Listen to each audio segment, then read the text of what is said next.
Depression کے اس percentage کے بارے میں کوشچن کرنا چاہ رہا ہوں جو اس میں سے نکلنا بھی چاہتے ہیں لیکن ان کے کچھ حد تک بس میں نہیں ہے، اور ایسے ہی لوگ جو ڈپریشن کی وجہ سے سیلف ہارم یا سوسائڈ کی طرف جاتے ہیں، ان کا کیا معاملہ ہوتا ہے؟ جو کہ اس میں سے نکلنا چاہتے ہیں، لائف میں ریزن بھی کوئی نہیں ہے ڈپریشن کا، پر شدید ڈپریشن میں۔ بہت ہی اہم سوال آپ نے کیا کہ جب ڈپریشن چھا جانے کی کوشش کرتی ہے اور حالات بھی سارے ٹھیک ٹھاک ہے، بیرونی حالات، مالی حالات، معاشی حالات، تعلقات بھی ٹھیک ہیں، لیکن جینیٹک نیچر کی اینڈوجینس ڈپریشن چھا رہی ہے، تو سب سے پہلے اس بندے کو پتہ چلتا ہے کہ there is something wrong with me. جسے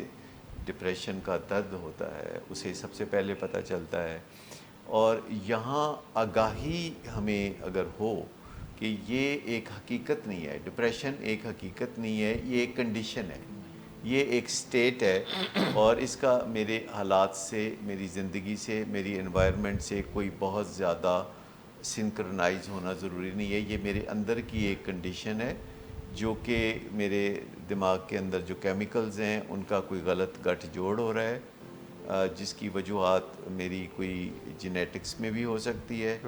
اور اس کی آگاہی حاصل کرنا اور یہ جاننا کہ میں اکیلا اس میں نہیں ہوں، اس میں بے شمار لوگ اور بھی ہیں، یہ سوچنا کہ یہ صرف میرے ساتھ ہو رہا ہے تو آخر صرف میرے ساتھ ہی کیوں، اپنے کوگنیشنز پہ کام کرنا۔ تو کوگنیشن پہ کام کرنا۔ اور دوسری چیز اس کے بارے میں یہ ہے کہ ایکسیپٹنس۔ اب یہ بڑا مشکل کام ہے کہ جب آپ پہلے ہی ڈپریشن میں ہیں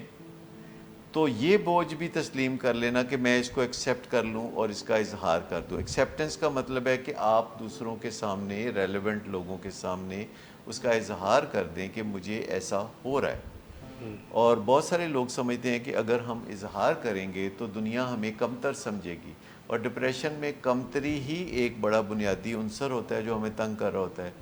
اور جب ہم پہلے ہی ڈپریس ہوتے ہیں تو اظہار کا جو بوجھ ہے یہ بہت زیادہ محسوس ہوتا ہے، لیکن یہ بھی ایک لازمی حصہ ہے بحالی کی طرف جانے کا کہ پہلے آپ آگاہی حاصل کرتے ہیں، دوسرا پھر آپ اسے قبول کر لیتے ہیں ایک بیماری کے طور پر، ایک کنڈیشن کے طور پر، اور آپ اسے ایک حقیقت کے طور پر تسلیم نہیں کرتے کہ یہ جو کچھ میری بیماری مجھے بتا رہی ہے، میرے حالات وہی ہیں یا حقیقت ویسی ہی ہے۔ اگر میری بیماری مجھے کہہ رہی ہے کہ میں ورتھ لیس ہوں تو اس کا مطلب یہ نہیں کہ میں ورتھ لیس ہوں، یہ بیماری میری مجھے کہہ رہی ہے۔ اگر یہ مجھے بیماری کہہ رہی ہے کہ تمہیں اپنے آپ کو ختم کر لینا چاہیے، تمہیں جینے کا کوئی حق نہیں ہے، تو یہ بالکل سچی بات نہیں ہے، یہ بالکل حقیقت نہیں ہے، اور مجھے دوسرے لوگوں کو بتانا چاہیے۔ اور تیسری چیز ہے کہ پھر جب آپ کو چینج لانا ہوتی ہے، جو کہ پھر ایک اور سٹیپ ہے کہ آپ کو کوئی تبدیلی لانا ہوتی ہے، اور اس تبدیلی میں آپ کو دوسروں کی مدد کی ضرورت ہوتی ہے، اس تبدیلی میں آپ کو دوسروں کے ساتھ کی بھی ضرورت ہوتی ہے۔ یعنی اگر آپ نے فزیکلی ایکٹیو ہونا ہے تو آپ کسی سے درخواست کر سکتے ہیں کہ مجھے واک کی ضرورت ہے لیکن میرے میں ہمت نہیں ہوتی، یہ اب میں آپ کے سپورٹ کرتا ہوں کہ آپ نے مجھے بازو پکڑ کے مجھے ساتھ لے کے واک پہ جانا ہے، اور یہ فلاں فلاں کاموں میں مجھے تھوڑا سا آپ کی طرف سے ایک تعاون کی، ایک پش کی ضرورت ہوگی۔ وہ کہتے ہیں نا کہ some times even eagles need a push.